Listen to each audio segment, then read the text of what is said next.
Quarta, 12 de outubro. Verso para memorizar.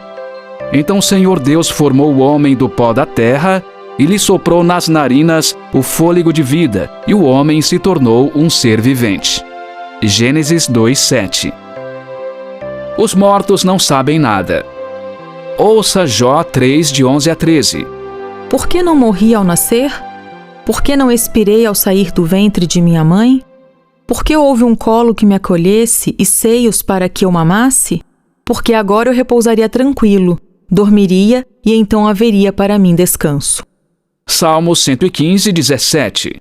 Os mortos não louvam o Senhor, nem os que descem à região do silêncio podem fazer isso. Salmo 146, 4. Sai-lhes o espírito e eles voltam ao pó. Nesse mesmo dia acabam todos os seus planos. Eclesiastes 9, 5 e 10. Porque os vivos sabem que vão morrer, mas os mortos não sabem nada e não têm nenhuma recompensa a receber, porque a memória deles jaz no esquecimento. Tudo o que vier às suas mãos para fazer, faça-o conforme as suas forças, porque na sepultura, que é para onde você vai, não há obra, nem projetos, nem conhecimento, nem sabedoria alguma. Pergunta 4. O que aprendemos nesses versos sobre a condição do ser humano na morte? Alguns argumentam que essas passagens ouvidas, escritas em linguagem poética, não podem ser usadas para definir a condição do ser humano na morte. É verdade que às vezes a poesia pode ser ambígua e facilmente mal interpretada, mas não é esse o caso quanto a esses versos. Sua linguagem é clara, e seus conceitos estão em plena harmonia com os ensinamentos do Antigo Testamento sobre o assunto. Primeiro, em Jó 3, o patriarca lamenta o próprio nascimento.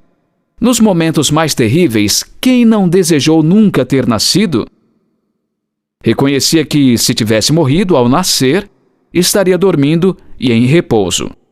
O Salmo 115 define o local em que os mortos são mantidos como um lugar de silêncio, porque os mortos não louvam ao Senhor.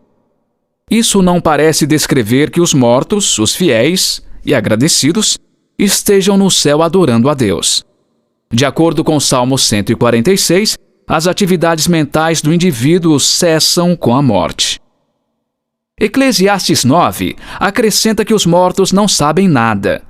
E na sepultura não há obra, nem projetos, nem conhecimento, nem sabedoria alguma. Essas declarações confirmam o ensino bíblico de que os mortos são inconscientes. O ensino bíblico da inconsciência na morte não deve gerar pânico nos cristãos.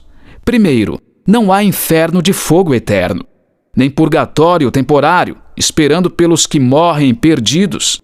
Segundo, há uma recompensa maravilhosa esperando por aqueles que morrem em Cristo. Não é de admirar, como Ellen White diz em O Desejado de Todas as Nações, abre aspas, que para aquele que crê, a morte é de pouca importância. Para o cristão, a morte é apenas um sono, um momento de silêncio e escuridão. A vida está escondida com Cristo em Deus, e quando Cristo, que é a nossa vida, se manifestar, então vós também sereis manifestados com Ele em glória. Fecha aspas. Pense nos salvos. Eles fecham os olhos na morte, e quer fiquem na sepultura por 1.500 anos ou por 5 meses, não faz diferença para eles. A próxima coisa que verão será o retorno de Cristo. Como então os mortos estão em melhor condição que os vivos?